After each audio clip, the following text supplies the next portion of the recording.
Greetings to you all, and of course, welcome to this broadcast. Thank you for joining us today, and more than anything else, I'm grateful that I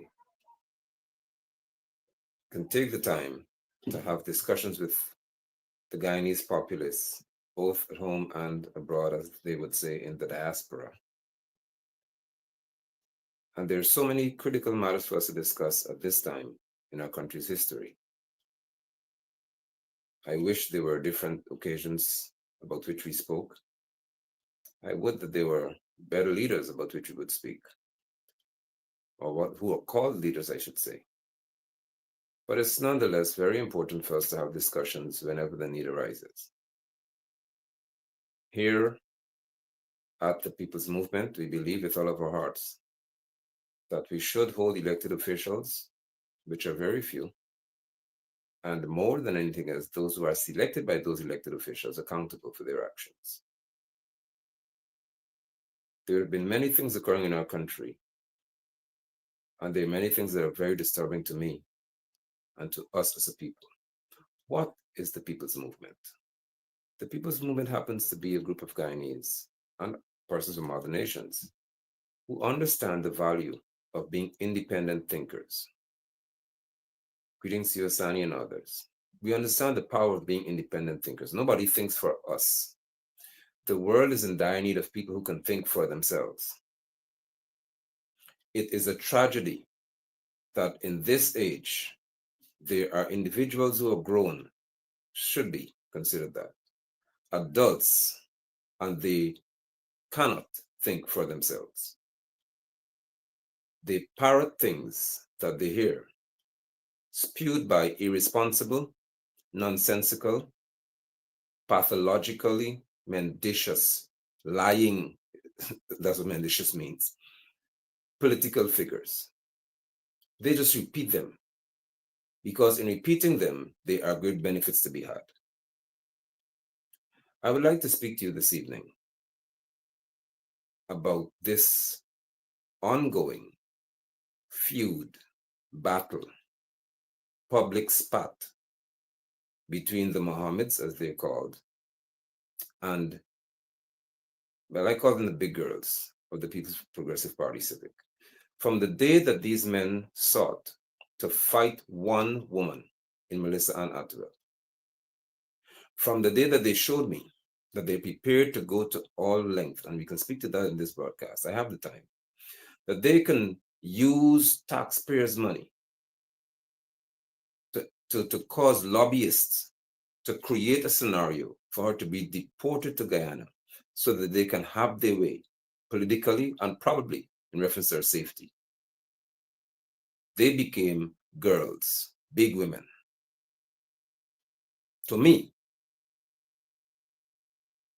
and I may just plunge in here to speak to these creatures or those parrots who repeat what their masters tell them. It is very stupid for you to say that Melissa's situation was all about her overstaying her time in the US by 2 days and entirely immigration. It is very stupid for you to even process in that manner because if you do not understand how things work, there's something called diplomacy. And the US has to be very careful as to how they present themselves in dealing with people who are called activists or human rights, especially activists. They have to be very cautious as they do not appear to be treating persons who represent others in an unkind way. So they would not say, well, because the people complain to us, we're sending Melissa Atwell home. They would never do that. What they would do is they would seek to find a reason to target this specific individual and do whatever it takes to have that person removed from the US. That's what they will do.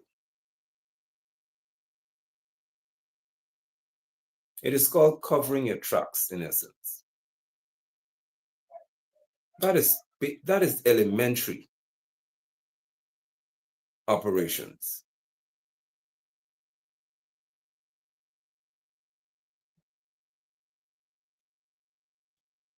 Let's not forget that there are people who planted weapons on individuals in the USA, by the way. Remember New York City situation? And then the police came and shot and killed them. Well, Facebook, so you have to say unalive now. They're individuals on whom the police planted drugs, illicit substances, and then got somebody to make a phone call. Thereafter, the person had been arrested and jailed. That's the US we're talking about. There are deals that are made between the US, the CIA, FBI, and certain people. And lobbyists are the worst because lobbyists do not care about your well-being. They do not care about your country. All they care about is that they're being paid for a service. And if the service includes making the people look good with what they're doing, they will do that at all costs because it's a service they're rendering to the PPP, not to the Guyanese populace. So can you imagine that our taxpayers' dollars are being spent, not the PPP's money here, to pay people to make the PPP look good? And what does the payment involve? Speaking to persons who are highly ranked in reference to the political strata of the USA. And these individuals, in turn, would be hearing from the voices of those who, of course, have access to them through this lobbying firm or these lobbying firms. So I'm here to present to you as Guyanese people two situations. And since the PPP have decided they're going to focus all of their attention on the Mohameds, especially Azuddin, maybe I should focus my attention on them too. Because I don't understand how, or I cannot figure out, but I actually can.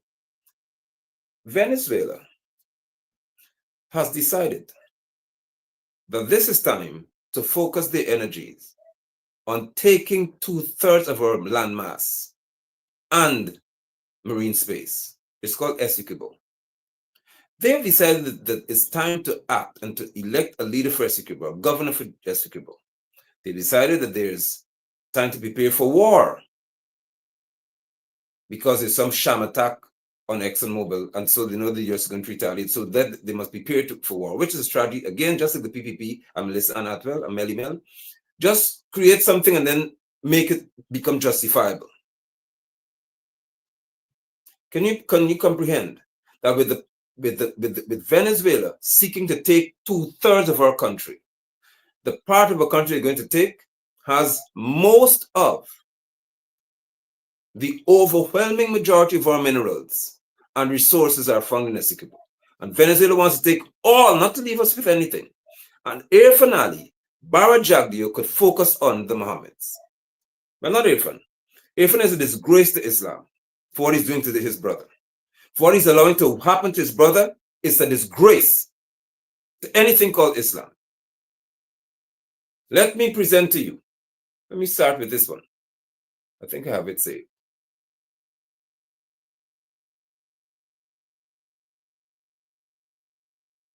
First slide. I'm going to the taxes in a minute. Look at what this man is going to say. Now, this is taken from Gordon Mosley's news source. President says Mohammed's not being targeted by the government. Can you all even wrap your minds around this kind of idiocy? I put nothing intelligent in Irfan Ali's path, lest he will tarnish it with stupidity and intellectual dwarfism. Can you believe that Irfan Ali is saying that the government is not targeting the Mohammeds?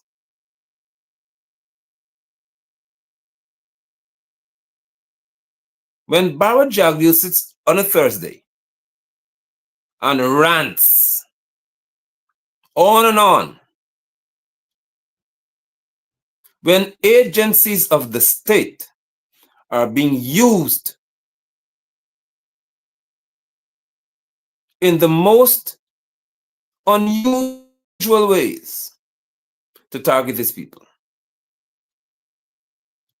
If the government is not targeting the Mohammeds, GRA, the Guyana Revenue Authority, comes under the auspices,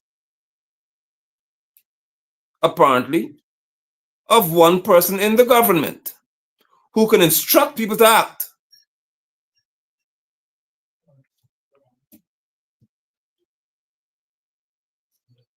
Let me leave it so that all can read what Irfan said. This is the best that Irfan can say after his brother in Islam and his brother's father, probably a man who treated him like his son.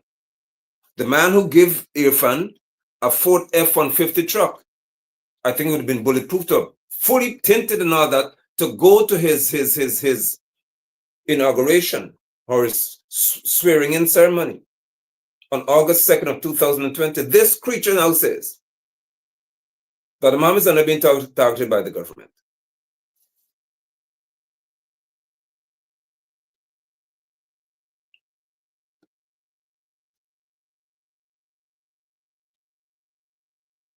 I would like to also begin this broadcast with a caveat or a preamble.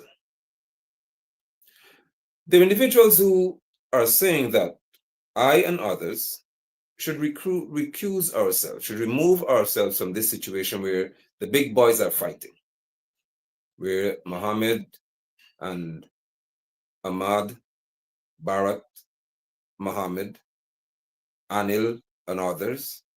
So leave yourself out of this. Let them fight and do whatever they have to do to each other. Because they were once friends, and now when this issue is happening, let the small man stay. First of all, I'm the small man. I don't know who think you. I'm not a small person. I've never reduced myself to being anything small in humanity. The PPP girls have got a problem with size. I don't have an issue with size of anything. Even my head is big.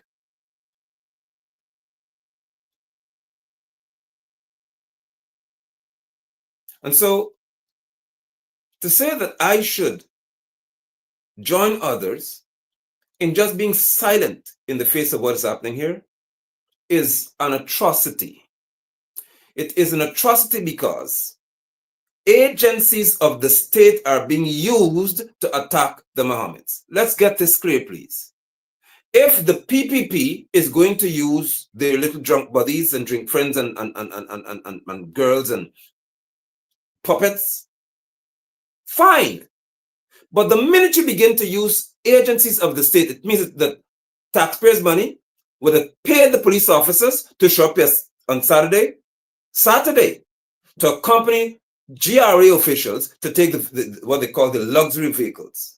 That's our money being spent. How do I excuse myself from a situation whereby the PPP would be using the state's assets to attack a person?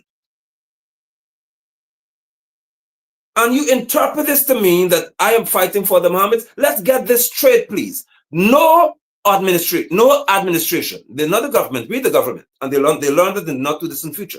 They learned that on Saturday, that the people govern. GRA and the Guyana Police Force, and they should never have that name, it should be Guyana Police Service. You're not a force, like fire service, you're a service to the people.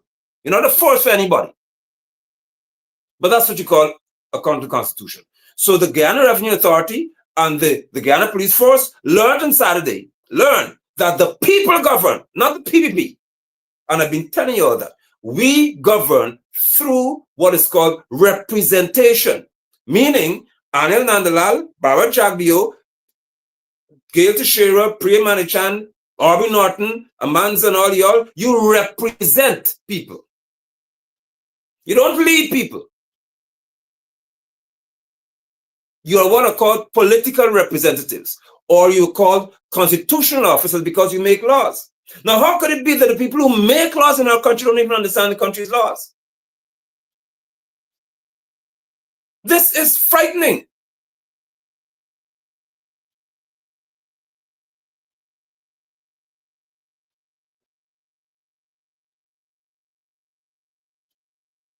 The laws of Guyana do not lend itself to administrators of the state, which are called politicians, using agencies to target any single Guyanese person out of spite and because of some fallout. I am livid because it's irresponsible to say that I should just leave these people alone, let them fight. Fight with my taxpayer dollars involved? No, if they're going to fight in a bar or they get in each other's yard and shoot one another, that's a different story. But don't tell me that that so many officers, so many ranks, it means they have to use gasoline that we buy. They have to use vehicles if it crashes, or we have to fix. Our taxpayers' dollars will fix it. They have to be paid for time. Our money has to be spent. GRA, if you want to go to get your driver's license, they're closed on Saturday. Let me deal with you all who want to play ahead and go with me. If you want to get your revenue license for your vehicle, GRA doesn't do business on Saturday and Sunday. We close. Wait until Monday. If you want to go to have your provisional document process, wait. We are closed on Friday 3:30. Go home. You don't work after this time. Until Monday you come back. They don't care if you have to go all the way into Bakewell back down. You wait until we come to work on Monday. If you want to clear a vehicle from the wharf as a small man, Friday afternoon you better break your neck and hope the customer officer can help you. If not, go home. Wait till Monday. But on Saturday, you could find personnel to go to take your vehicle. That's the foolishness I talk about, and you tell me that I should leave that alone? How GRA can make an exception to give me my vehicle on Saturday?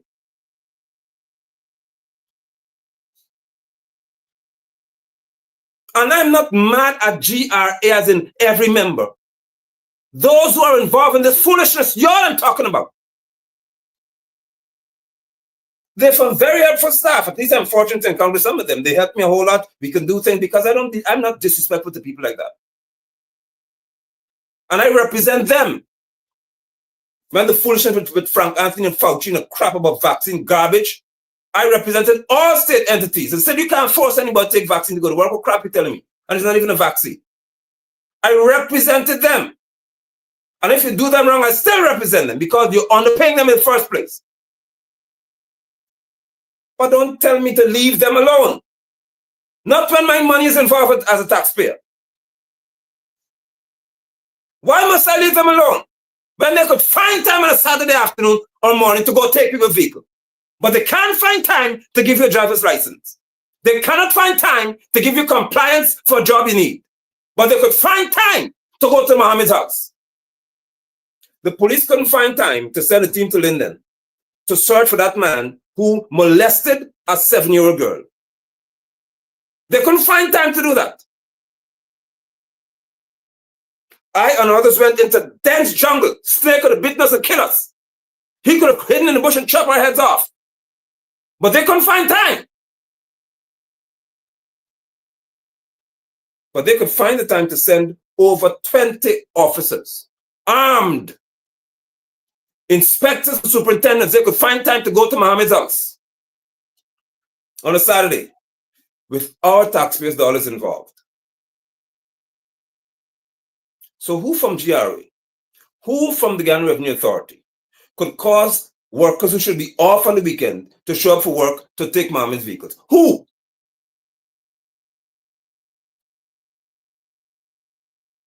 Huh?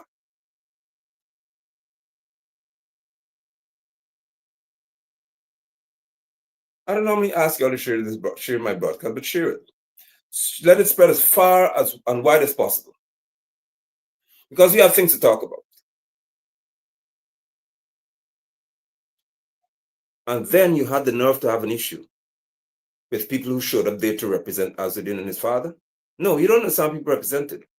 People represented being tired of foolishness. That's what they represented. They represented the fact that there's a person who they saw who functions better than Jagdio, Irfan, Anil, Aubrey, Priya, Frank. Well, Frank doesn't do much in any case. But all of y'all combined, one man has done more for Guyana, or Guyanese, I should say, than all of you put together in one pot. And it's not that Jagdio doesn't have enough money to build houses for people. He would not do it. It's not that Irfan doesn't have, based on all that he acquired, and I want Irfan and Barrett to answer. I told you all, I may be dead and gone. You better pray that I am. But you will answer the Guyanese one day. There will be a generation and make your answer. I'm telling you. You know, you could deal with me and my generation who may be a bit more on the softer side in dealing with y'all. Do it to me rough. But there's a generation that comes after us.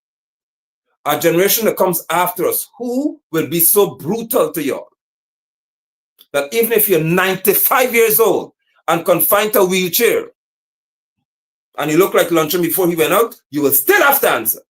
You hold on.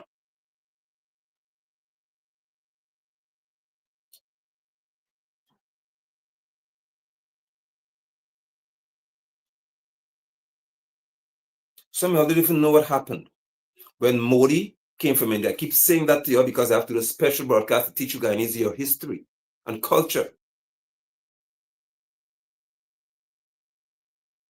When Modi came here, Modi is not a low caste CSTE East Indian or Indian man. Modi is in the second bracket because the highest are the Brahmins, who are the priests. Below them are the nation's leaders. Once Modi treated Jagdeo as though he were worthy enough for his children to be touched by Modi's hand, it was a statement made that Indians in India understand. You all understand in Guyana. And Jagdeo set that up or caused it to be appeared to all Indians in Guyana. You need to know who Modi sees me as. Learn and you'll understand. That's why he behaves as if he's above every law in this country. Because a second tier of the caste system in India touch his children, which is a sign of acceptance, because according to caste law, you don't touch anybody of that rank.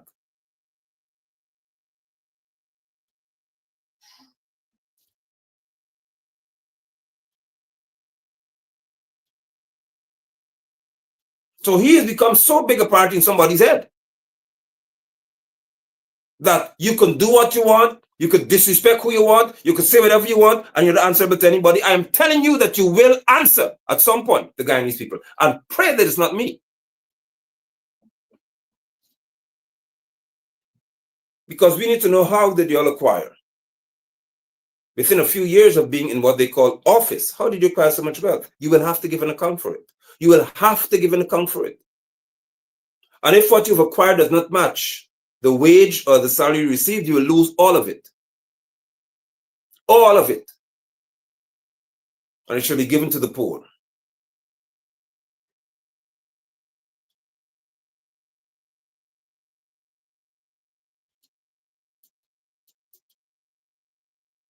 So I am perplexed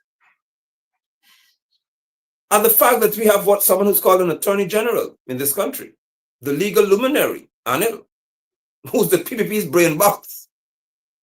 And Anil made some statements about the sanctions and Jagdeo. Ali said the government isn't tired to the Mohameds, but the Mohameds couldn't have their gold license renewed for 80,000 acres of land claimed for gold mining. I've never heard so much in my life. They had to get it from someone. They can't have their quarry license renewed. No. The Cambia license would have been taken because they can't trade in US currency, although they are trading in Guyana. So I have decided that I will take my time. I will take my precious time to teach those who can learn, but to expose the idiocy of those who cause the dunderheads to accept their foolishness in the name of just having something in their hand. Because I've told the many people who claim to support the PPP are involved in a transactional relationship, not a patriotic relationship. Most of the people who sit and say they support the PPP are there because they receive something. They receive some money, they receive some benefit, and if they only, yes, pay attention here, if they only turn against Barrett, if he could do that to the major financiers, if he could do that to Nazar and Azuddin Mohammed, what would you not do to one of your little chickens picking corn around the place? Just remember that. And that's why you all can't walk away from the PPP. That's why none of you can criticize Barrett Jagdeo if you're in the PPP. You are a weak waste of human air. You're worthless because you cannot criticize him because you could say the same. If he could do that to the Mohammeds, what will he not do to me?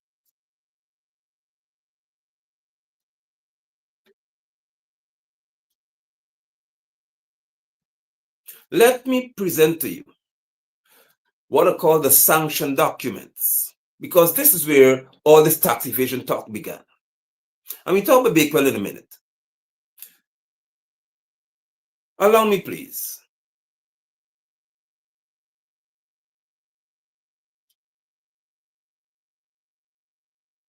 Let's talk about what they said. Let's talk about May Thomas. Oh, Lord. May Thomas, as the permanent secretary in Ghana's Ministry of Home Affairs. Somebody say I have to do a call-in program. Maybe I should, I would. But I don't have time to answer people if they're good because we go up the road. But I understand what you say. May Thomas used her position to offer benefits to the Mohameds. Listen to this now. The Mohameds Enterprise and Azruddin. This is the US speaking here. Among others. Hold on. May Thomas used her position as permanent secretary to Robeson Ben, who's paid to be Minister of Home Affairs. She used her position to offer benefits to the Mohameds Enterprise and Azruddin, among others. How is it about only talking about two people and you said they don't have the evidence to act? And the only two people against whom they're acting are Azruddin and Nazar. What happened to the others? Because the US said that they have others involved in exchange for cash payments and high-value gifts. The US, Anil said, we are now in receipt of evidence. Remember how he talks in his nose as if he always has a cold or something. We are now in receipt of evidence to act, and the necessary agencies will be involved in it. Okay, so what happened to the action? Where is the action, Anil? The US further stated that Thomas misused her position. So if you want to tell me the problem, how is it that the Mohammeds are the bigger problem when she used her position to benefit somebody else? Who is really the issue here? Who should be in focus here? I have never known that Azruddin was a PS or permanent secretary in any ministry. I have never seen that Nazar was in any ministry serving as a minister. So I don't know how they could use their position when the US said that the person who had the political contacts used her position to their benefit.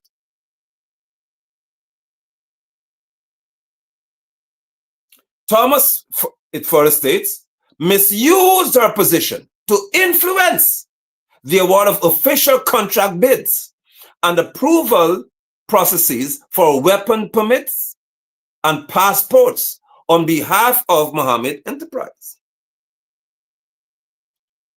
So she benefited from cash payments. I'll go to the other side in a minute. She benefited from cash payments according to what they said. Did the PP move to take her cash back? Did she pay? No, Anil said that they have evidence to corroborate or to confirm what the US said. Have you seen in the news that the PPP would have moved to take or GRA, May Thomas's money from her because she received gifts that are expensive and she didn't pay taxes on them? Who? Okay, so you have to evade $900 million worth of taxes before you become a problem? What was the value of the gifts? How could she be sitting on the PPP's Central Executive Committee? Tell us that, Anil, since you just, I'm not done with you yet. Because we now have to speak to the sanction implications. What happened as a result of those sanctions? Let's see. Let's talk about the implications. Because this is what that, I don't want to call you certain names. You have children now. You told me you have children, Barrett. So I don't want to say something to call you certain names. Your daughters might be watching. But that's what this creature called Bar Jagdeo said. That They had to take away the People's Cambio license. I want to show y'all, because you can't do business with the Mohammeds. That's what the US said. Okay, so let's see then. As a result of today's action, what's the action? The sanction. Okay? Listen, don't miss this part, please. This is the most important part of the entire document. So pay attention to it. That Anil is a lawyer and can't read this. This is public information. As a result of today's actions, well, what are the implications of the sanctions? So what would happen to the Mohammeds and to May Thomas as a result of this sanction? Let us see then. Look at this. All property and interests in property of the designated persons. Who are the designated persons? Nazar Mohammed, Shell, as it's called, and Azrin Mohammed, along with May Thomas. There are three designated persons in this sanction document. Azrin Mohammed, Nazar Mohammed, and May Thomas. Let's see what the sanction implications are. First of all, the property assets and interests in property of the designated persons described above, so they were described before, remember that? That are in the United States, Anil Nandalal, and in the possession or control of US persons are blocked and must be reported to OFAC. What you mean to tell me? Wait, man. Do you all mean to tell me that we have an attorney general paid over $1.8 or $1.5 million per month, and he can't read that the US was very clear? They were very clear.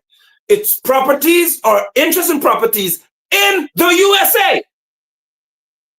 Because the only way that the US Treasury has control over financial dealings are in the USA. The only buildings that the USA can control will be embassies, which will be considered the USA itself in terms of the plot of land, and buildings in the USA.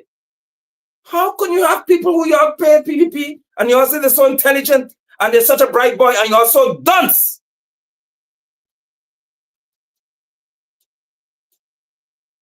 This is about properties in the USA. Okay, so is the quarry that the Mohammeds run in the USA? Let me help Irfan Ali to show him his government, as they want to call it. Y'all are the problem. And you know they're attacking Azuddin. Where is the stone being mined? In USA or in Guyana? When I get mad, I talk fast because I'm really ticked off with you. I thought Melissa had me vexed. But y'all now compound this with Melissa and Azuddin and the father. Y'all doing too much. Where is the quarry? Do the Mohammeds mine stone in the USA? Do they mine gold in the USA or they mine gold in Guyana? Where do they do it?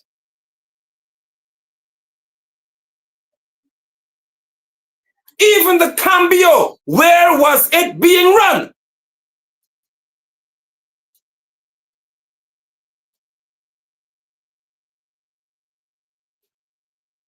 When Maduro wants to take Essequibo, Irfan, you said that Guyana is a sovereign state. You said that. And we're not sovereign because the US controls you. If the US can control you, we're not sovereign. Let me slow down.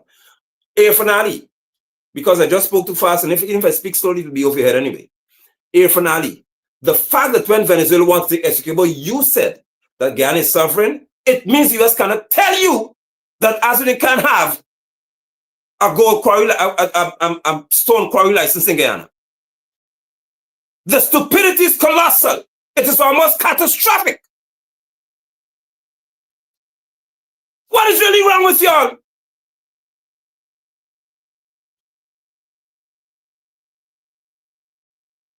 How can you, and y'all who tell me, oh, leave Mohammed alone, how can I leave anybody alone if you're doing this to them? This is not about Azuddin here.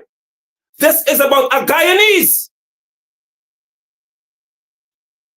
Even if you tell me, Irfan, listen, Azuddin, the record you have sent to us, said you owe us taxes. You remember on the one side before Figueroa and them? I think Figueroa is the chairman of the Public Accounts Commission or Committee in Parliament. He made, I think he still is, or whoever it is, and Talkman from Apnu FC. And the person was given 100 years to pay back $100 million, I think it is. 100 years! The one from Region 2, or wherever he was, that misappropriated funds and people. He was given 100 years to pay money back to the state. And Azudin mustn't be given 100 days, or 100 months, or 10 years, because a PPP regional chairman is more important, or executive officer, where the hell he is. He's more important to the PPP than Azudin is. When Azudin gives you all account to what he said, so much money and so much protection. And his father too.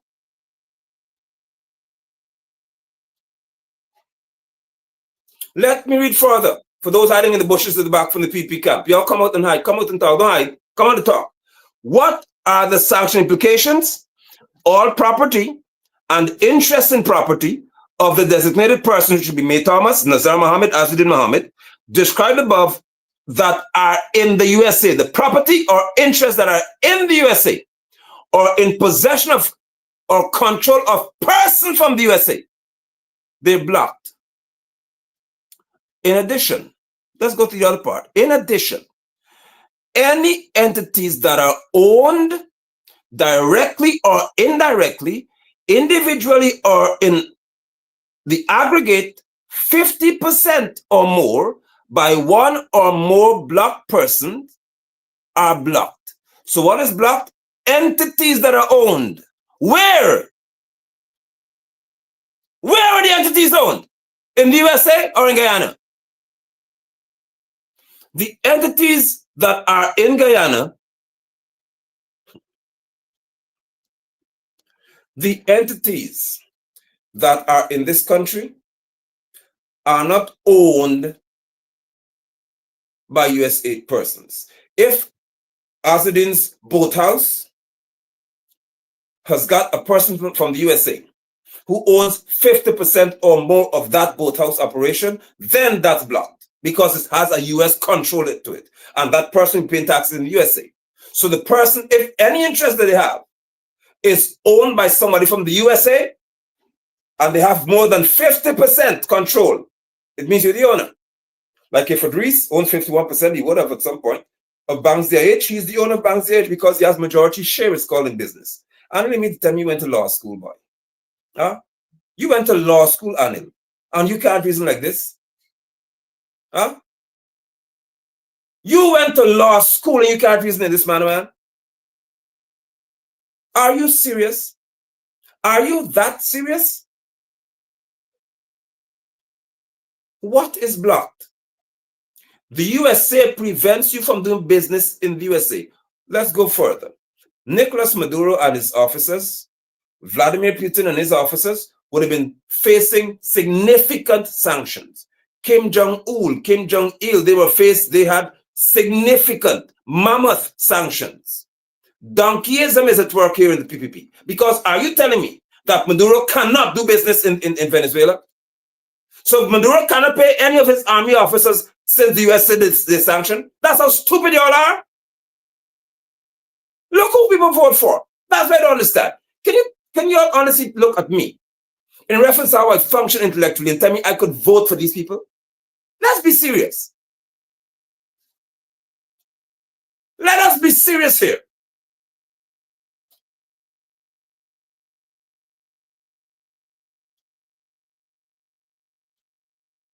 When the sanction implications, it means, Anil, and Irfan, I obviously have to explain things to you. When the sanction implications are explained, Irfan Ali, the US is telling you from the Department of Treasury that this is what we're going to deal with. These are the areas that we're going to speak to and deal with based on the sanction being imposed. It's not all across, you just jump in what you want.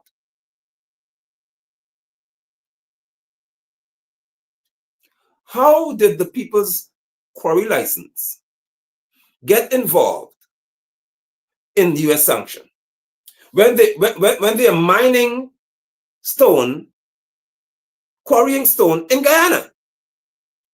Now, what they cannot do is export the stone to somebody or sell the stone to somebody in the USA because you're not doing business with y'all. But how could they not be able to sell stone in this country? Okay, let's see. So if I own a rum shop, a liquor shop, a bar in Guyana, and the US says, you're sanctioned. Everything you own in the USA is of course, put under the sanction implication. You're telling me, Barrett, that I can't sell beer in Guyana any longer?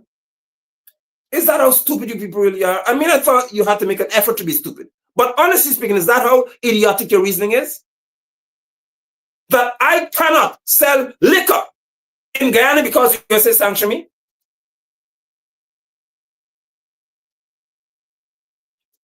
Coming from political figures, I am frightened to know that you all are called lawmakers. Guyanese is not even funny anymore.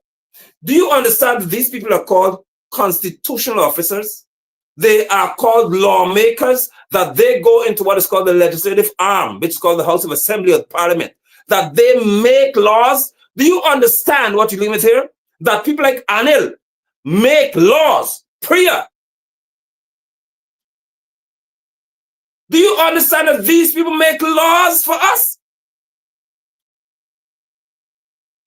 When something so simple evades their basic human reasoning, it cannot be that it evades them. It has to be they are deliberately trying to say they don't understand the sanction document. So we have to take away Scambio license. Because Barak said if the bank does any transaction with Azudin, then they lose their license to do any business in the US in terms of wire transfer. Now, hold on, man. Wait. Do the banks in Guyana, let's say Citizen Bank, the Marara Bank, that are privately owned, do these banks have to report to the US as to how much money they make? If so, then it means those banks have got a US connection. We need to know about this Guyanese. Because what they normally would have to do is to have certain licensing given to them to do international wire transfers. You have to prove you're legitimate. You have to prove the government recognizes you, not involved in money laundering. But I don't understand how a bank that is owned locally cannot give money to somebody who is residing in Guyana, who's not doing business with the USA any longer.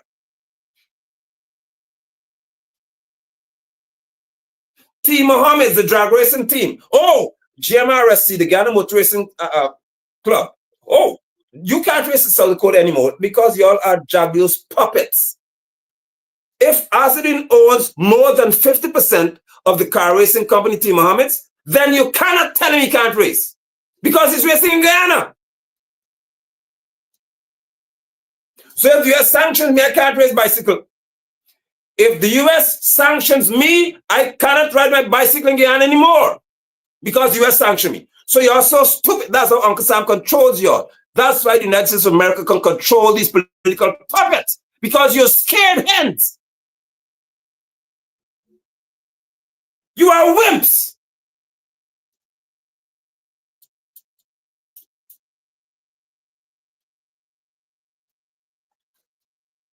Oh, we're sanctioned by the USA, so you can't ride a bicycle. Guyana Cycling Federation cannot deal with Nigel London because he's been sanctioned by the USA, so he cannot ride a bicycle race in Guyana. That's how stupid, idiotic, and retarded you people are. You can't race in South Dakota. South Dakota is in Tamari, not the one in Dakota. South Dakota circuit is in Guyana, Tamari. Azudin owns the cars that are raced in Guyana. No, you can't race. You can't race anymore because you've been sanctioned by the USA. And I must respect you all because you're most of you in the Little Rich books. So if Azudin car, listen to the trick, if Azudin's champion vehicle is banned, then the other company who he beats every time cannot become champions. You are a whole brood of hens. I told you all, I do not need to be political, man. I don't need to be politically correct. I don't need to be presidential in my demeanor. Oh, Mr. London, I told you all that you know that you vying presidency in me. I told you, give me 24 hours, that's what I want. All I need to run Ghana for is 24 hours. And in that 24-hour period, I'm not going to sleep. When I get to with these suckers, we'll never have a problem like this again in our country's history. I promise you that. When I get to with them, there'll be no more problems. We live like brothers and sisters, little church boys. Little nice little Muslim girls and Hindu boys and girls. We live a happy religious nation because you're going to understand that these political leeches need to be dealt with in a certain way, and you're all afraid to deal with them how they should be dealt with. So Azadin's courage to beat the hell out of these creatures. And what did they do? Ban Azadin from South Dakota so we can have a new champion who's on the PPP side. You'll have no shame. None. Today I'm not dealing with the trolls. Let the trolls come on my page and talk all they want, and then when they finish, they can wipe their mouths with some either what do you call them? Charmin Ultra Soft. Where's the cheap one? Scott ain't so cheap. House Proud. Or you could take some Chronicle newspaper, soak it, and wipe your mouth because you know what's on your lips when you finish talking, or your fingers. So trolls could stay here.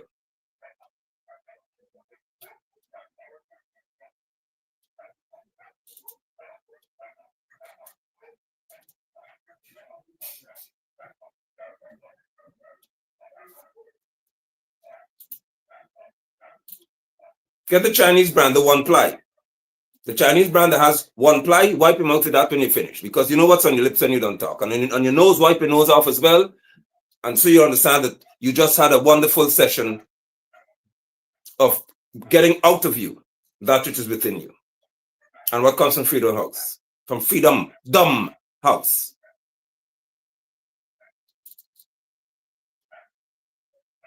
There are so many attorneys. Let me deal with you all up near, because I don't think you're getting out of tonight.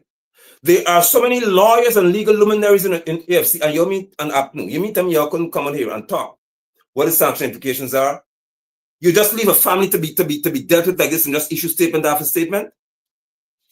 I don't care if they say, well, oh, look, Nigel is talking or whoever is talking, so it's a sign that they're on as it is a part of AFC. You have to do the same thing to the teachers. When Barrett said, oh, it's political. Look, Coretta is out here and Norton came out there, you're banning the teachers. Who the hell is Barrett Jagdio? Now, whenever he says something, y'all want to hide somewhere. The state agencies are being used against a family. Whether he's with AFC, he's not with AFC, PNC, is nobody associated like me. I'm apolitical. I'm not with none of y'all. That's bad English. She said, I'm not with any of you. I won't talk bad. I am not with none of y'all because you can't represent me. You cannot represent me, this nonsense y'all are doing.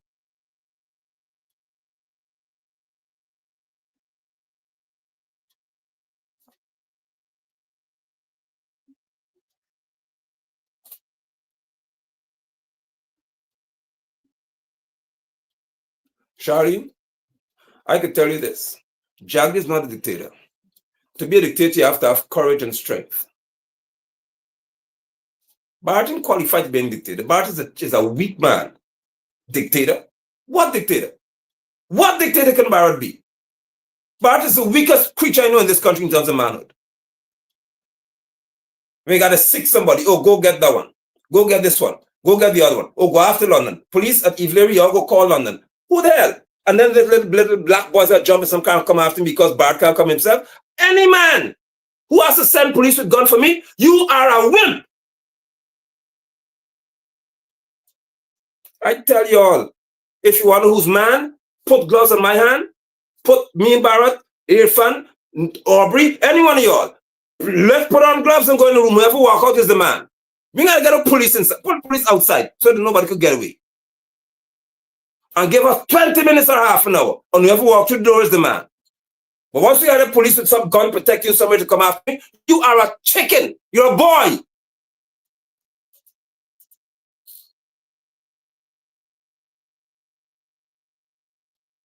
Using the state assets to come after people all the time. What's wrong with y'all? When will this stupidness stop?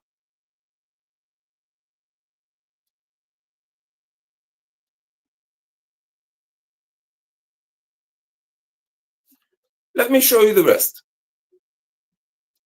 sanction implications. Further stated, unless authorized, look at this one, last paragraph, last sentence, unless authorized by a general or specific license issued by the OFAC, listen to this, or exempt OFAC regulations, generally prohibit all transactions by U.S. persons or within, listen to this, or transiting the U.S. Do you understand what they're saying? The U.S. persons can't do business with the Mohameds. If you're passing through the USA, I can't stop at the airport and send some money for Azadin and his father. Or if I'm in the USA, can I be doing business with them? How does that amount to gold license, cambio license, and quarry license? Tell me how. And car racing license at GR at South Dakota Circuit in Guyana. How does that become a part of the equation? That you can't drive a race car at South Dakota Circuit in Guyana because you get sanctioned. Where did you see that mentioned here?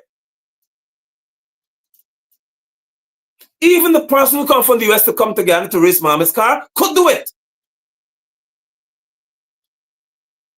Because they don't own 50% of the business. But GMRSC, just like Guyana Cycling Federation, some of them are so much involved in licking of the PVP Civic that whatever they say you have to do, you don't care if it's right or wrong, you just do it.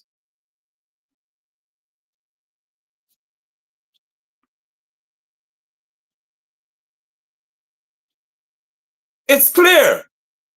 Unless, and there's an exemption, you could be exempted because you're involved in an indirect manner. So it's not a case about you're a direct business person with Azadin. You could be involved, your business, let's say, make something that they have to use a car part for, and inadvertently they will buy a car part. They can't say I'm sanctioned for that. Because I sell my car parts to anybody. That's what US is saying. So there could be an exemption of some sort. It says no, unless there's that, there's a prohibition from all transaction by US persons, or within or transiting the US. It's clear here. I need to go to the last part to give Bart and Anil a heart attack.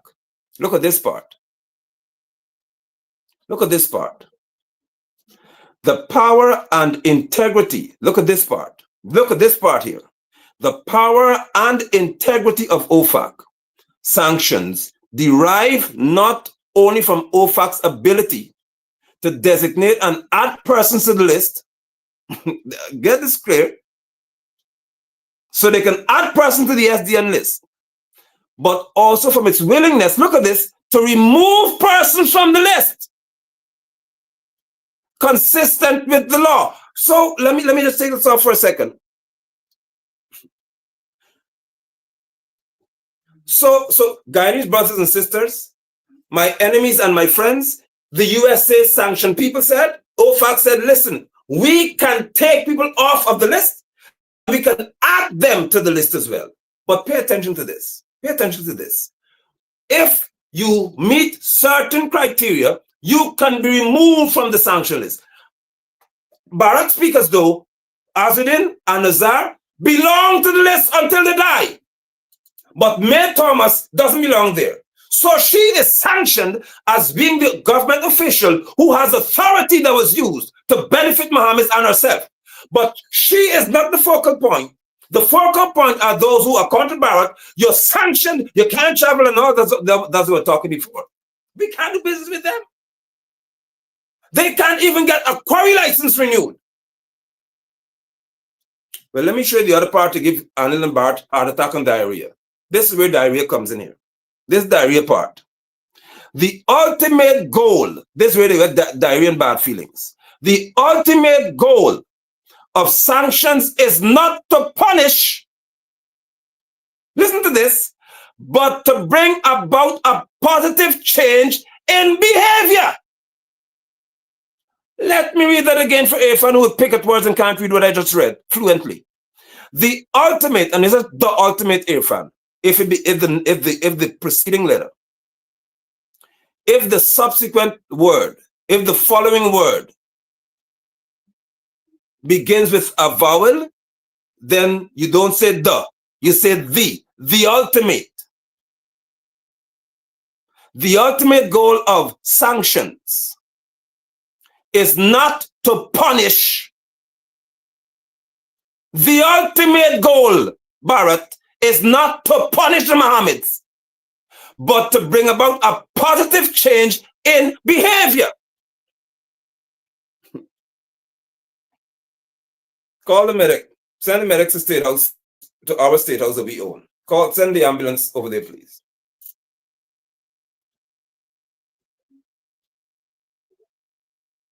Or to go for acting. Send them to all our ancestors' land we took. Parterville too. The ultimate goal of a sanction by the US is not to punish anybody. But they wrote it, according to law, it is to bring about a positive change of behavior. What does that mean, dummies in the PPP? It means that when they saw, or if they could see, Azedin giving houses to the poor, and Irfan doesn't do it, Barrett doesn't do it, Anil definitely would not do it. So they see there's one man who is a sanctioned person. His businesses have been crippled because no justice you're doing to this man. And this man is still giving. When the man had one leg and he said, he spoke to Irfan, and I saw the video. I will get back to you. Azedin went and bought the man a 3-wheel scooter. Azedin is giving people businesses. Pay attention here. The US says, now hold on. We notice that there's a change in your behavior because you're not doing what we said you were doing. You're not smuggling gold. We don't see that happening. You're not involved in all these nefarious activities as May Thomas and others and you're accused of doing. So we saw a positive change. More so, we now see that you are speaking against the PPP and you're saying that you all need to do better by the people. We see the person in Ghana saying that they look up to you as a leader and you speaking for justice. How? OFAC says, now we notice a change in your behavior.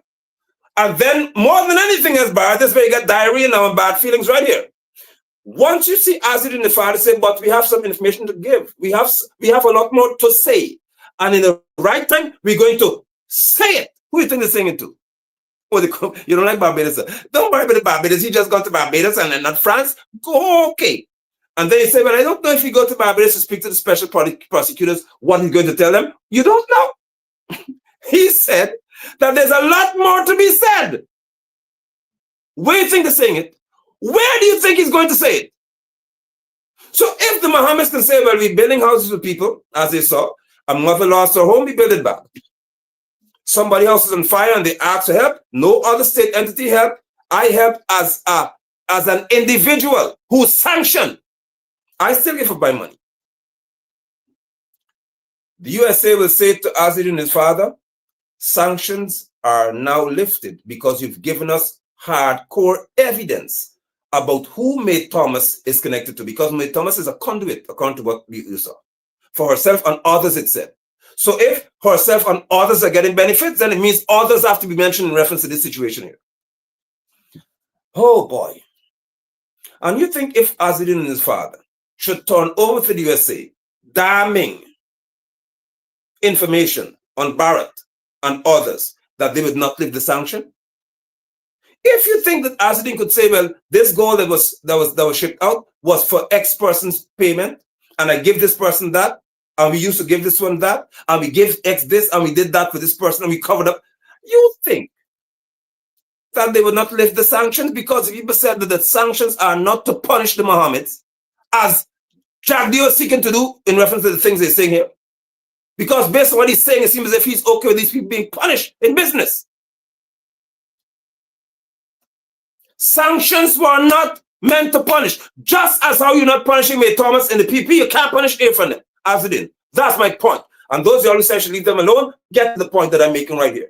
If May Thomas is not punished, you can't punish Azedin. That's my position.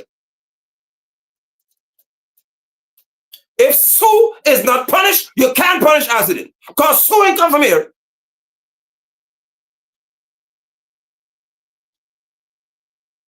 So whatever personal beef some of y'all got with Azedin and the father, and you hate the father because of that and whatever history it is, Let me talk about what is, because I have a problem with that. I don't take sides. I don't pick up for people. I pick up for principle. Principle matters to me.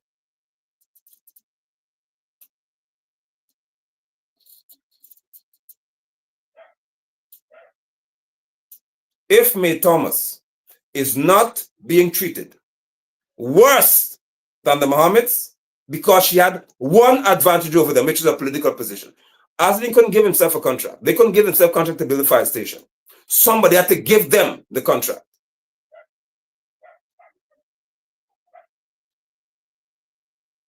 If May Thomas is not treated worse than the Mohammeds, leave them alone until you deal with her.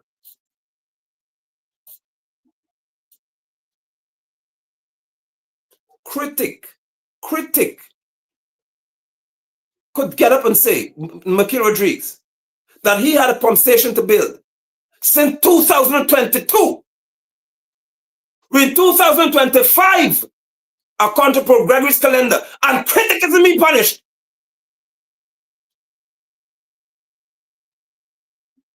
But Aslan is public enemy number one, and Irfan Ali has the gall to say that the Mohammeds are not being targeted by the government.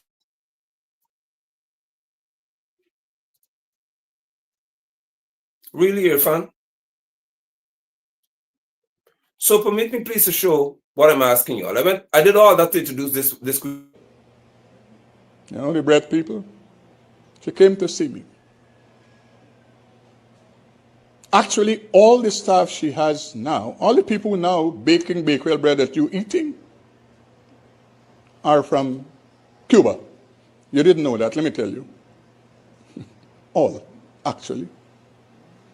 Our concern was, Minister, would I get into trouble because of the document issue? My position was, once you pay them and take advantage of them, trust me, you'll get into no trouble. Because we have to eat bread.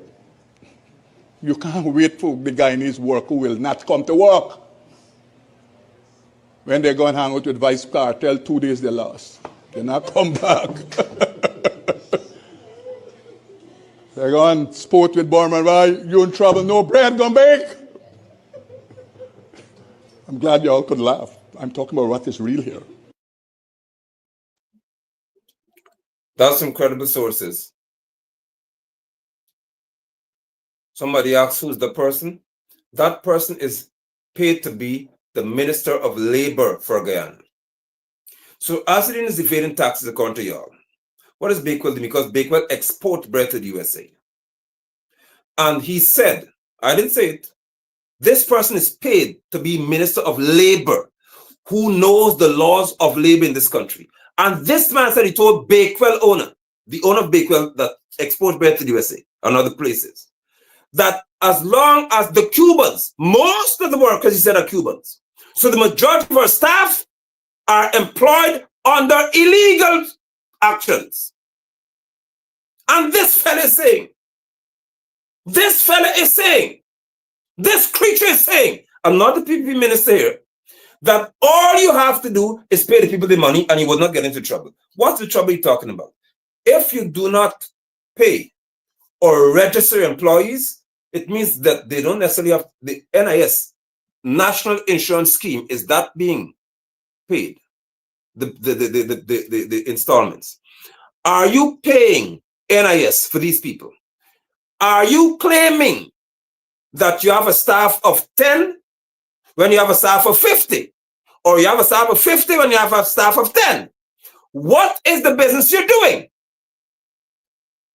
What does your tax record look like? You talk about Mohameds? This man has said publicly that somebody in this country has illegal employees. But the black people going to Vibes Cartel, it's good for y'all. It's good for you because that's exactly what they do to you. That's exactly what they do to y'all. You talk about Born a Boy and Vibes Cartel. He didn't talk about Ricky Singh or every person in. and Mitum Chikberti and Gita. No! The people who don't come to work are those who party with black man.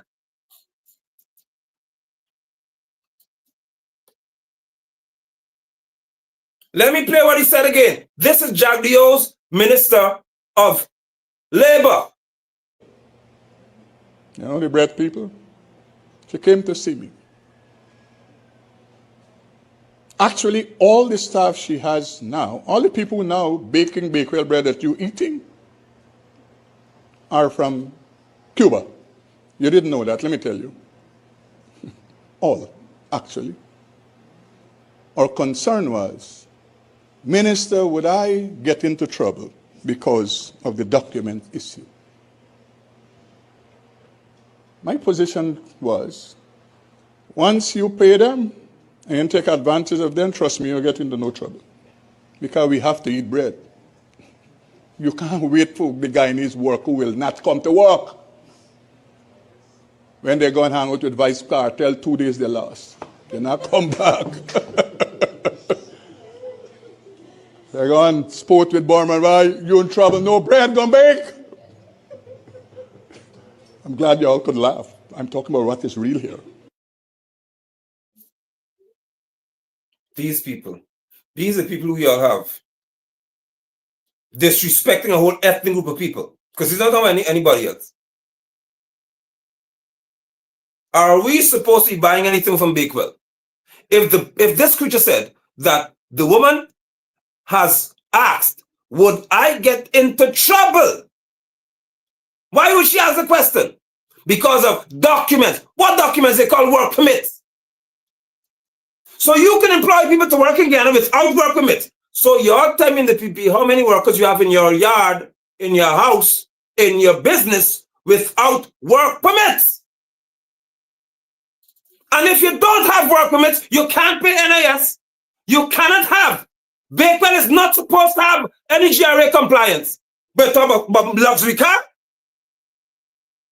How could they get compliance if they have illegal employees?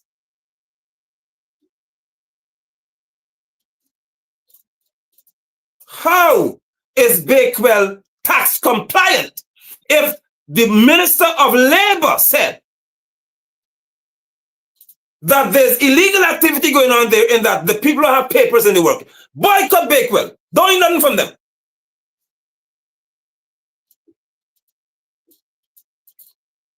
And he should be fired and jailed because he's encouraging illegal activity.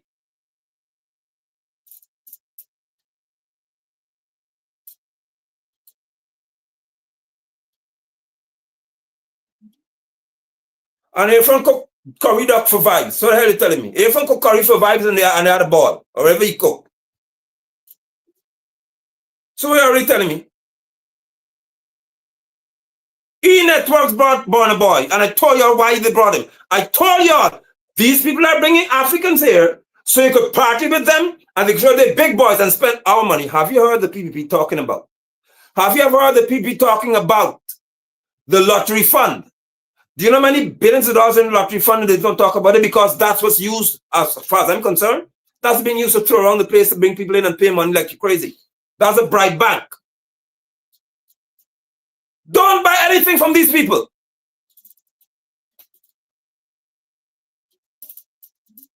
We have to get serious in this country. Bharat said in 2020, if Granger swore in, he would encourage business people not to pay taxes. And Granger left him. George Boyd Granger left a man who was leading 200,000+ people, that if Granger's in office, don't pay taxes. So he controls GRA then. And he controls the affairs of GRA. And y'all want to talk to me about Mohammed? No minister in government ever stood and said that Mohammed's encouraged to do anything. I have a record. I have a record of a minister of labor telling a person that to break the labor law is okay as long as you pay the employees. I have never heard that in, as a Bayman said, all my born days. I have never dreamt that I would hear a minister of labor telling somebody that it's okay to not have your workers have work permit. Like, I can't believe this. I cannot believe this. Somebody, look, somebody put it here. Apnu brought what's his name? Buju Banton. $50 million. Party. Samais brought Dennis Brown. Free party at Sports Club. Our money. We have people who don't have toilets in their houses, if you don't know that, in this country. We have persons who do not have a shower to bathe. They have to go out in the yard and bathe in the cold. We have persons who are homeless and don't have anywhere to wash their skin. They want to bathe in the gutter water because they have nowhere, and some unkind dogs wouldn't let them get a bucket of water to bathe in the yard or on the bridge. And you could bring party animals. Instead of set up little public bathrooms and so people can use the toilet, they can take a bath. You have what are called mobile bins for sanitary napkins. When ladies have their period and they're on the road, they're homeless, they could put a pad and change it. You could have underwears. New, by the way, they have to be expensive. You go to the station and you can only grab one or two at a time. Take care of people, man. No, spend $50 million on a concert. You sick dogs. You don't care about people. I don't need to be presidential.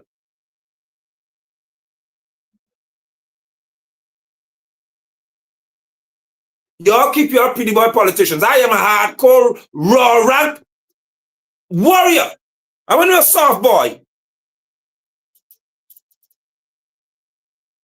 Guyana has suffered too much at the hands of soft boys. I don't want to be a nice boy leader. If you ask me to lead you, I lead you like a man, not like a little hand church boy. I don't want to sound nice, because nice has got us where we are now.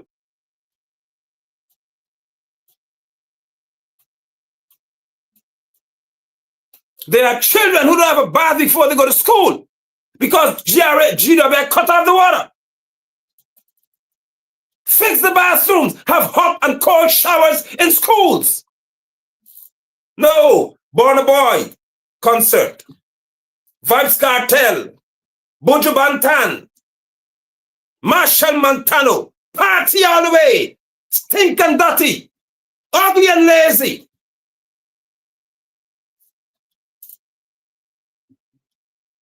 You'll have no respect for humanity.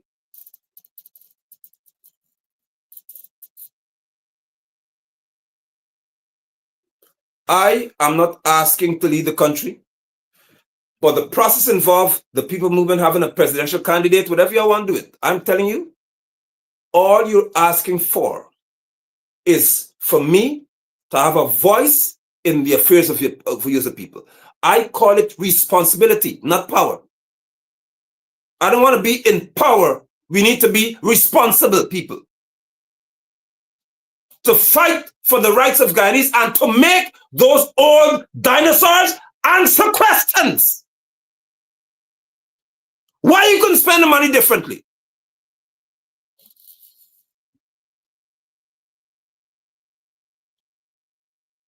You would build a boulevard, as I saw today. You would build a whole boulevard. I say, yeah, you have benches to sit on. And right across the road is a toilet that you got to dig a hole and defecate inside. But you can't build toilets for people who don't have toilets. Basic sanitary conditions you can't have. Or everybody could give a speech. And everybody could, oh, let's focus on the Mohameds. And let's focus on this one. But you cannot take care of your own people.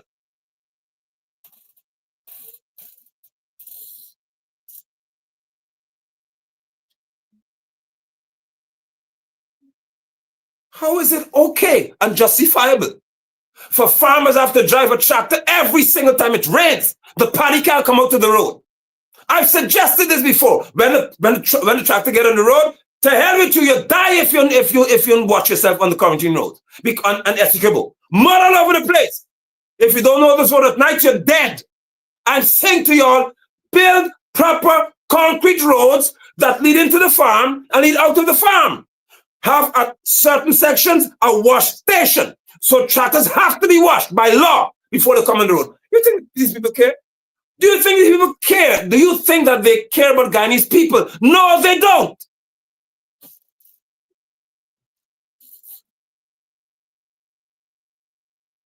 These are basic solutions. The PPP saw the PNC's vision, APNFC's vision, build a 4-lane highway to Brazil, build a 4-lane bridge. The PPP decided to build a 2-lane highway, not even build it, to resurface the Suicide Lane Highway, not to build 2 lanes. And then tell us that they plan to have a deep water harbor in where you'll have about 4,000 trucks coming from Brazil every week, passing through Linden. And they put that on a 2-lane highway. 4 lanes from Brazil, 4 lanes over the Wismar Bridge, and when you hit the highway, 2 lanes. And you all call that visionary leadership. But one time he said that Ali the other day, she's crossed the floor because she believes in Ali's vision. I won't leave it to you tonight, Andy. Trust me on this one.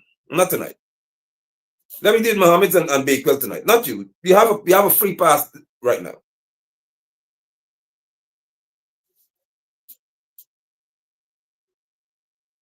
You all have asked. Thank you, my brother Otto. And Otto and I went to school together. This means so much to me coming from Otto.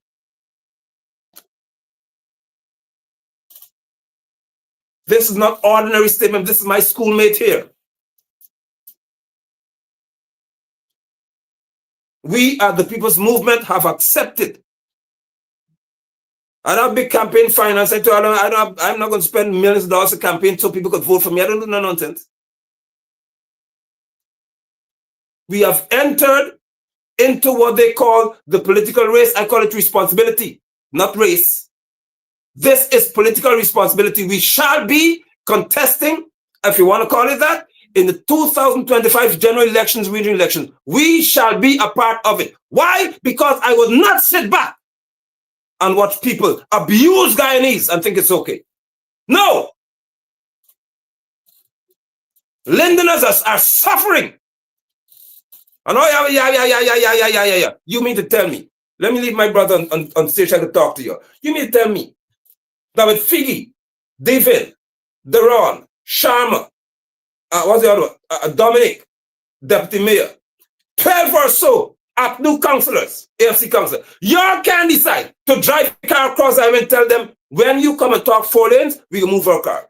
When you come and show us a signed document that you stop in this idiocy that you're talking about here, and you build 4 lanes, we can block the highway every day. Bring the bulldozers out on the road. You're scared to do even that. Why are you scared? Figgy can't. Figuera cannot. And I owe you one. Don't think I forget you. I owe you a conversation about the Subin Tower at Linden Bridge, and it's okay for it to be free. When 80 staff members will lose their job, I'm waiting for you patiently.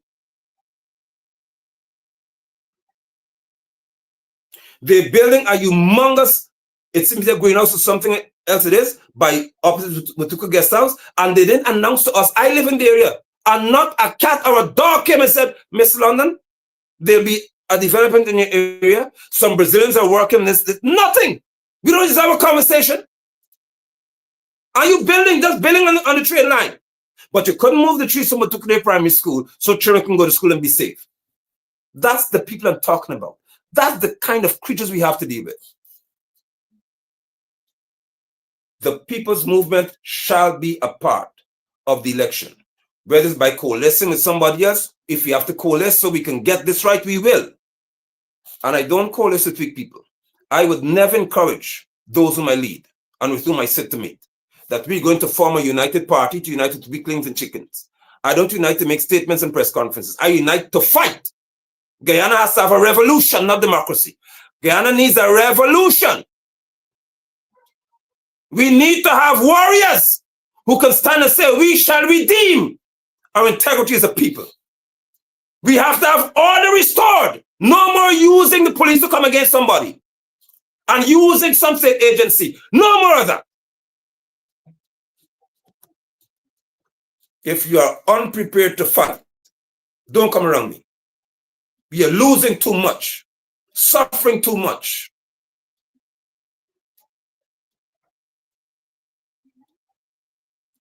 Farmers are being treated as though they're second-class citizens. How could Ali say that he has got this vision that we reduce food import in Guyana by 25% in 2025 and still importing so much food? And you treat farmers as if they're garbage. The people who feed you, you don't have respect for. If you can't stand like a man, I'm not going to get together with you. I am telling you all, as Yahweh lives, if you cannot stand and face these demons eye to eye, don't ask me to join you in anything. Because don't fear I go to the front and start tell people, I mean, look back, all y'all want to hide and go and hide. Tell me, boy, Bart is not me, boy. It's the one London. You could do it London alone, not me.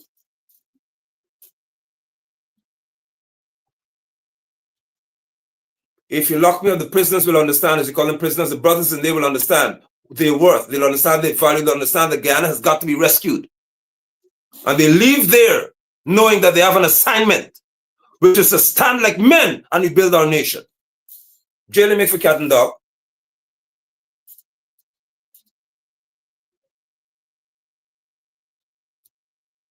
Guyana would not be changed by a vote. It shall be changed by a voice. Your voice has to be heard, not just tip your finger and run away. Guyana will not be changed. Somebody type that for me, please, to help somebody. Guyana will not be changed by a vote. It shall be changed by a voice. You have to talk. You have to get out there and speak. I sit here and talk. I don't run for nobody. I tell them where I am. They know where I live. Because right cannot be right, cannot be wrong, or wrong can't be right in my book. Guyana has to be changed by a voice, not vote, not dip your finger on outside. Be a man, be a woman. Stand for the sake of your children.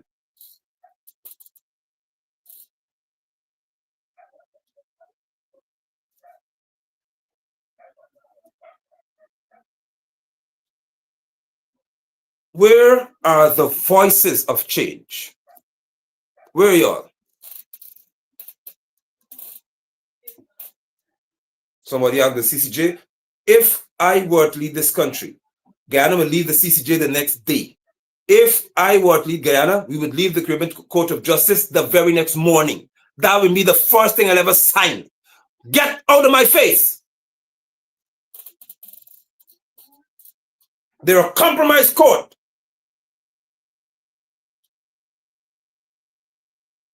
Well, no, that will be the first. The first one will be that Bharat, Irfan, all y'all from opposition, whoever it is, who I know, not all, or all who I have information on.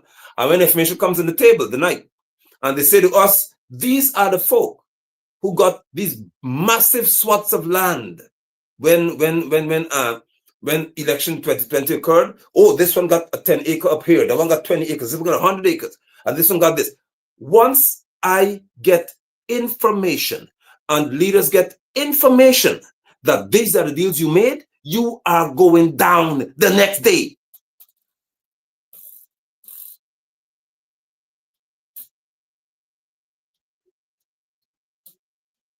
Permit me, please, y'all tolerate me for a few more minutes, let me talk.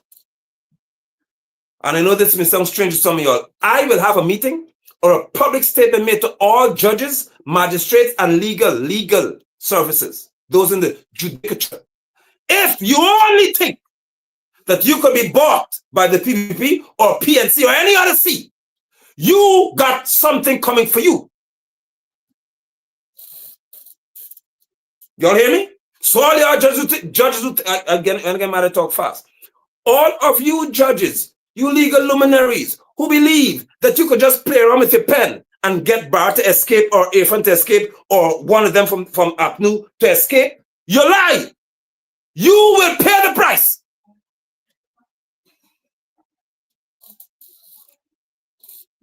We can't be led by soft church boys and church girls anymore.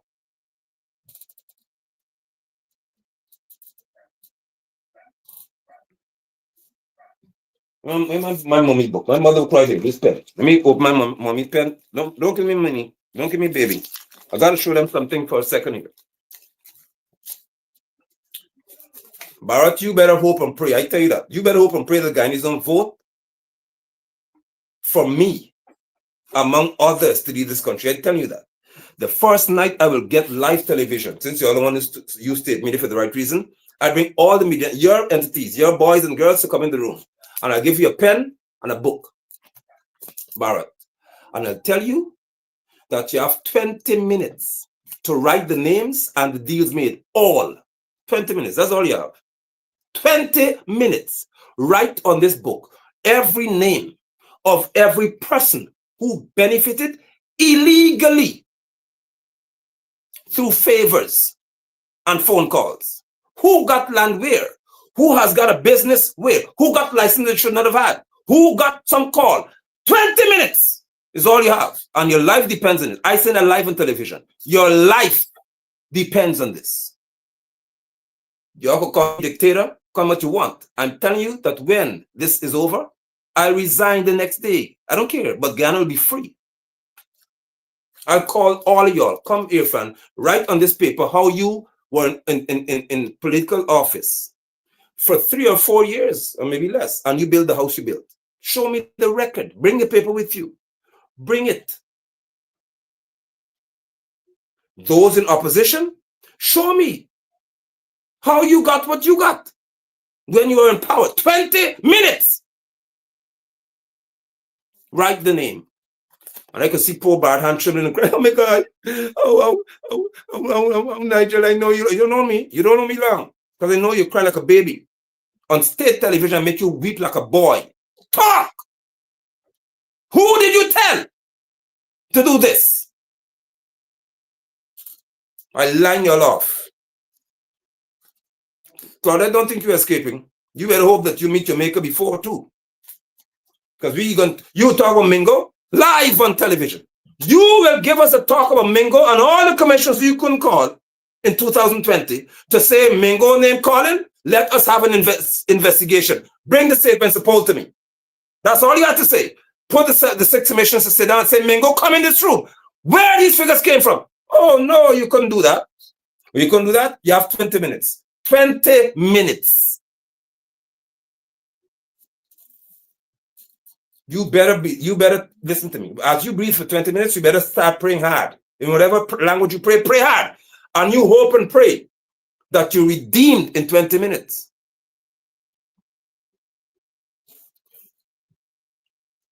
Guyanese, can I tell you something? If Maduro sees that, he'll leave Essequibo alone the next day. I promise you all that. If Maduro sees that, he would not trouble Essequibo. He'll call the leader on the phone and say, listen, I want to talk to you.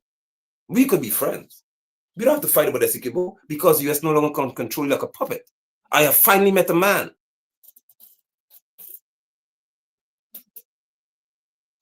My country, our country, has suffered for too long. I'm watching a Guyanese family suffer. So this is ridiculous. This is wrong on every level. To tell me that after 4 years, you found out that Azadin Mohammed has vehicles that are luxury vehicles and you didn't pay the full taxes for? Are you telling me that so many people in GRA are complicit and are part of corruption? You don't know what you're doing to yourself. To tell me that somebody could, not just one, not one Lamborghini, not one Land Cruiser, not one Ferrari, not one Rolls Royce, you could cause 4 vehicles to pass. And you ain't talk? So are there so many staff members in GRA who have sworn to secrecy?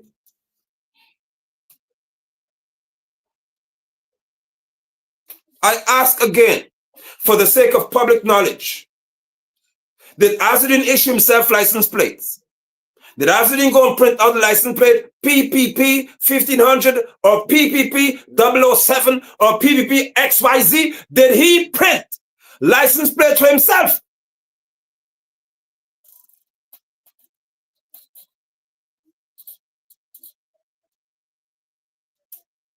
I am certain that all of GRA, they're not compromised. I'm definitely sure that it starts from the wharf and they can't be that compromised either. Because when the cars get to the wharf, before it gets to the wharf, documents are sent. Before the vehicle gets to Guyana, documents are sent. We have this car. This vehicle is a high value vehicle. The care taken to put in the container is not ordinary. You have the bill of lading. You have to have all the documents. How can you tell me that from the wharf corruption started?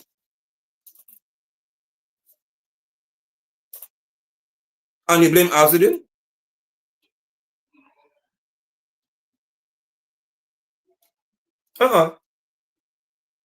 No.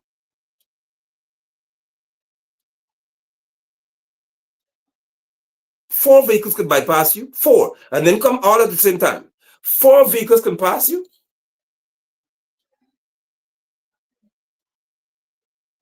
No. No.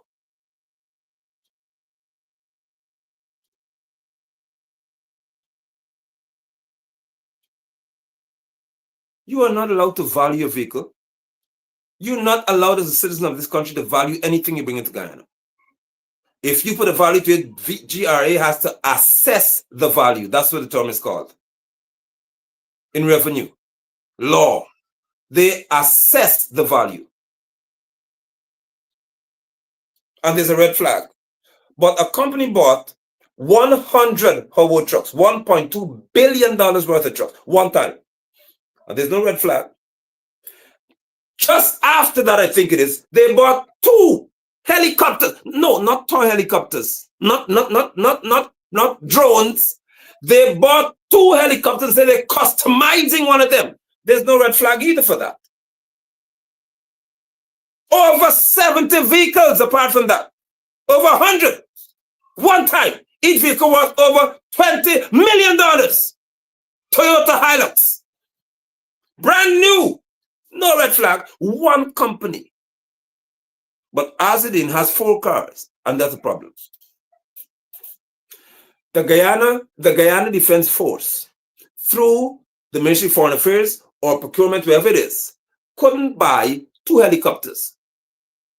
They couldn't buy 2. One man, one family, private, bought 2 choppers within 6 months. And that's not a problem. When we're calling on, what the fellow name? Ramson's father, Charles Ramson Sr., you are responsible for public information. You are. You have a mandate you pay for public information to be disseminated. You better talk.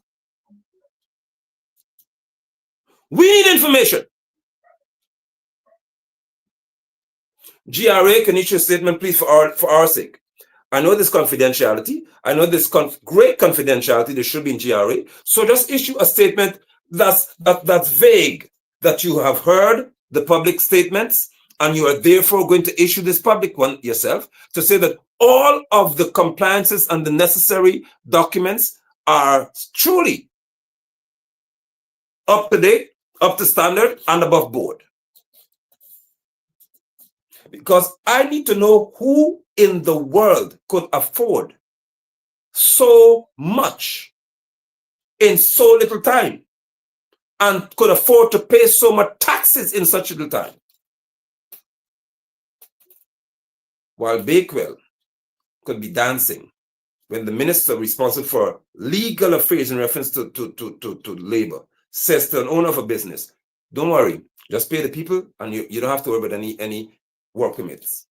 And with that work permit, NIS comes into play. Don't worry about that.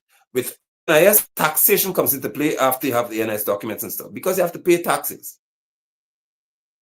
Because in that scale, you have scales of labor. Did they pass the income tax threshold, or are you paying them below the threshold? We don't have that information from Bakewell because the minister told her just pay the people, you won't get into trouble. Brothers and sisters, at this time I leave you. I leave you hopefully with the courage and the zeal that accompanies that courage. We are going to stand to fight. Not to fight and destroy our country, but to fight in reference to our voices being heard and courage being seen in our actions. We are not running and hiding from anybody.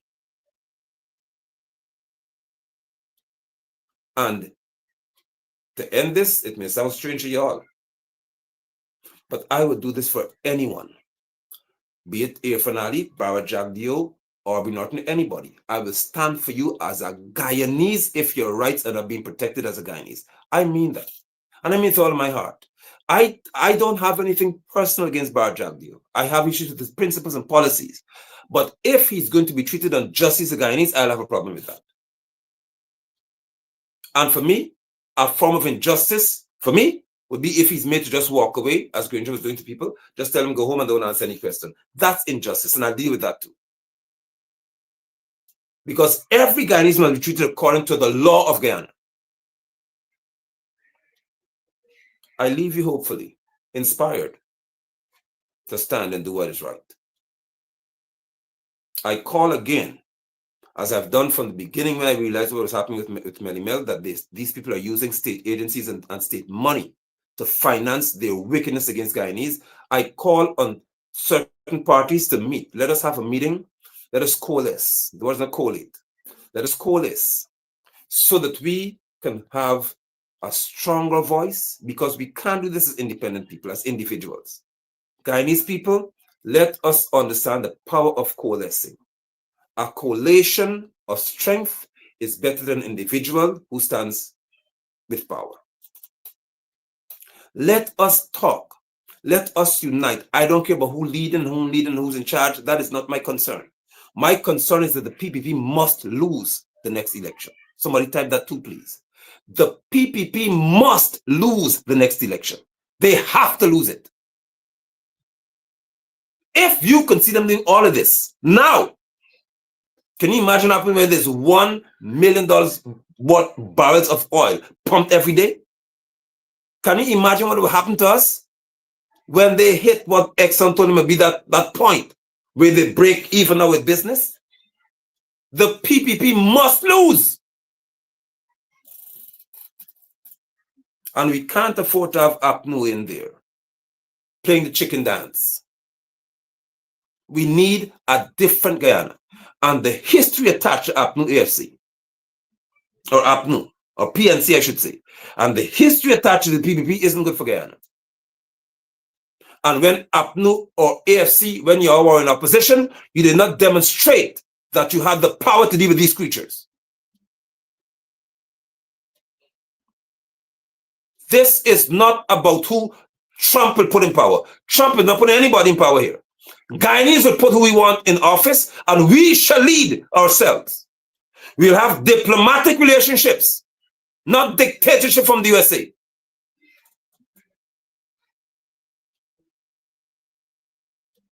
The PPP must lose.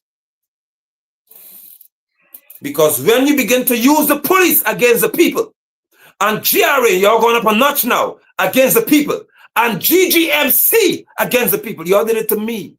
You did it to me. I applied on 2 occasions. There is nobody in Linden who has a sandpit license. I applied twice or maybe 3 times, and you reject all. Then the last time you got the nerve to tell me that the minister said, whose Barrett was named Vikram Barrett, that he is now signing off on sandpit licenses. What the hell is wrong with y'all? GGMC, the Guyana Geology and Mines Commission, is the only entity with power to sign off on mining license. And y'all, when I applied the second time, turned me down and told me that Vikram Barrett said he's responsible for all licensing for gold pit, for mining pit, sand pit. What are you telling me? Look who has our sand pit license in Guyana. Not people like me. The PPP must lose the next election. They have to lose it. Look at it, Darren Bess. The only African descendant in this country who had a license to import a fuel. Look what they did to him. Shut that man's business down. Billions of dollars lost.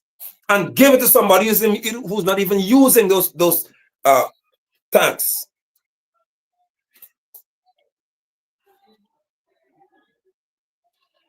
Y'all are ridiculous. You're doing too much. You are making Guyanese suffer too much. And all you can do is boast about who has roads and who got this and who got that. You have to lose. You have to lose.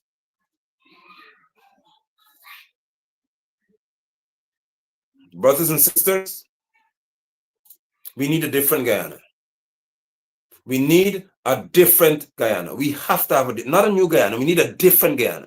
This culture has to change. We need a different Guyana. Please, we need a different Guyana. This can't work anymore for us.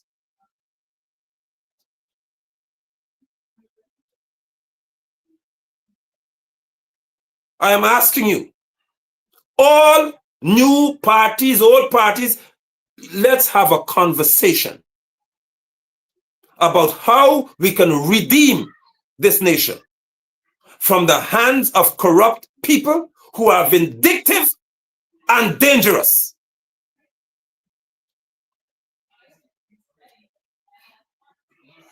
We have to have a different Guyana. In 2025, in this year, the People's Movement will be in the election. We will be in that. We shall be represented in it. We shall, of course, you said you want us to do this, so we as a people will make the difference. We will make the difference. You will be shocked to see the slate, and it doesn't have to be the People's Movement in front. You'll be shocked to see if we get this right, and if you have the necessary conversations, and if the right people come to the table for us to talk. You'll be shocked to see the possibility of the Guyana that lies ahead of you. The political culture, the difference that we have. There'll be no more duty-free concessions for anybody in Parliament, especially ministers. Hell no. You can't be paid $1.8 million a month and talk about duty-free. No. Give it to a teacher. Give it to a nurse. Give it to a police officer. Give the policeman who's a corporal and constable. Give him duty-free concession. You member Parliament, you want duty-free concession for what?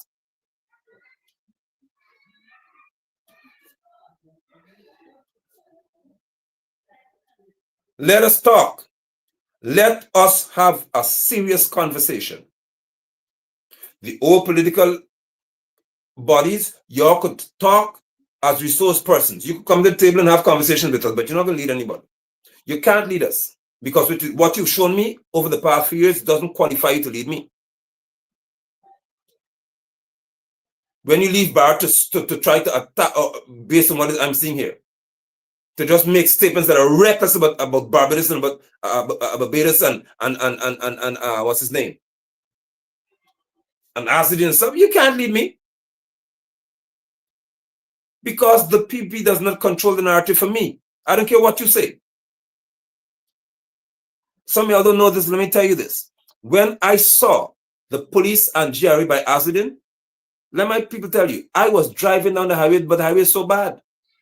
I got down late at night and I was on the phone with somebody, she could tell you what I was doing. I was talking, what's going on with Azadin? How are they? Because that's not about friendship, about I have an interest in what's happening to my fellow Guyanese people. Doesn't I leave them alone? I can't see that foolishness and leave him alone.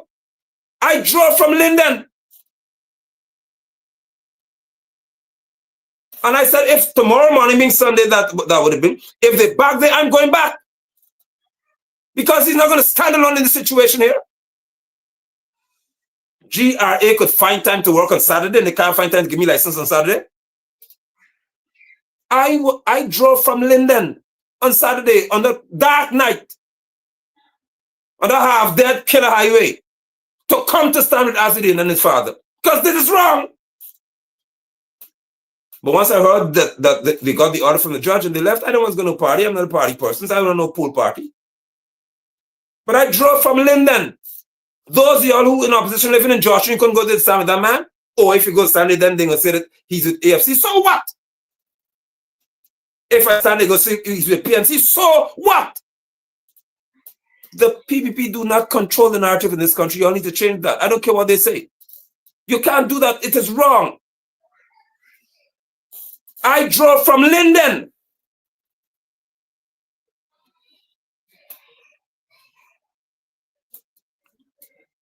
This is not no big boys war. This is wrong.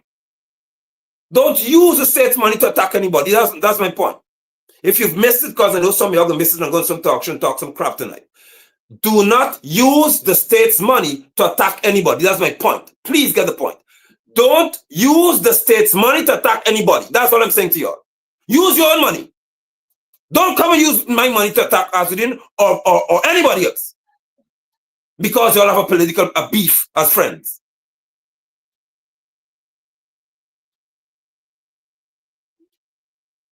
I hope and pray that you get my point. The whole gist of this conversation is that you can't tell me that May Thomas must be treated like an angel and Azuddin must be treated like the devil. Because she used her power to benefit him and herself.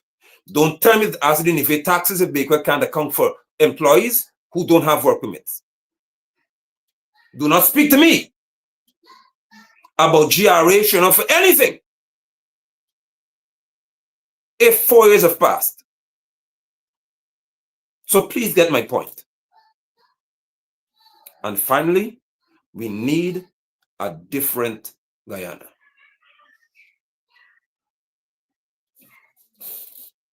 Londoners, let's do this. As Doctor is saying, Londoners, that's where I am. I'm from Region 10. That's my constituency.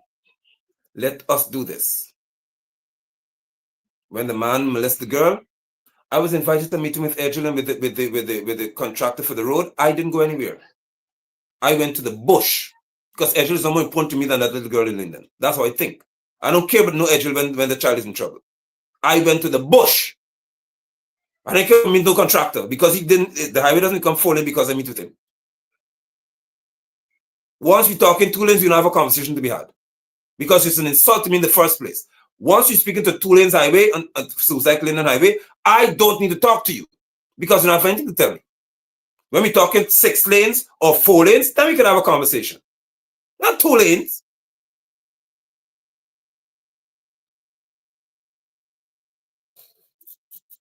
I refuse to meet with Edgel and the contractor that morning because I have better things to do, which is to find the man who molested a little girl. That's my responsibility. I felt compelled as a father that I need to find this creature who the police can't seem to find. Not meet Edgel. Who's Edgel? I've talked to him when a girl is traumatized because a big man bracelet offense. Who is Edgel?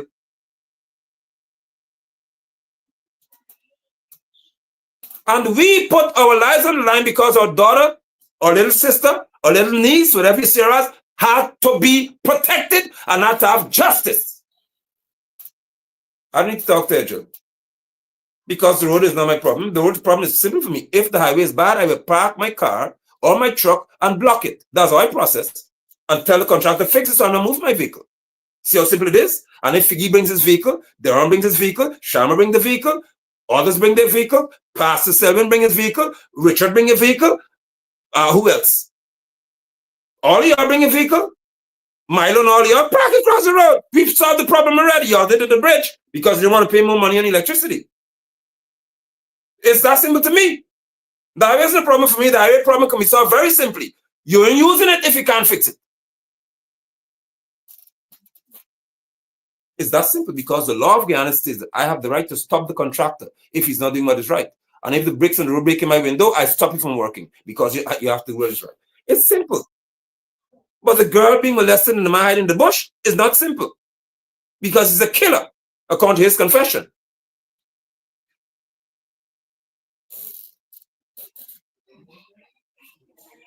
Anyway, do well until we meet again. Hopefully, I'll be able to come with you, amongst others, with great news that there's a coalescing, a coalition of groups, and together we shall contest, what they call it, label it contesting, but we shall seek to be responsible for the people we lead. That's a better way to put it. Thank you so much. Do well. Remember, change doesn't come from your vote, it comes from your voice. Speak, act, and stand. Do well.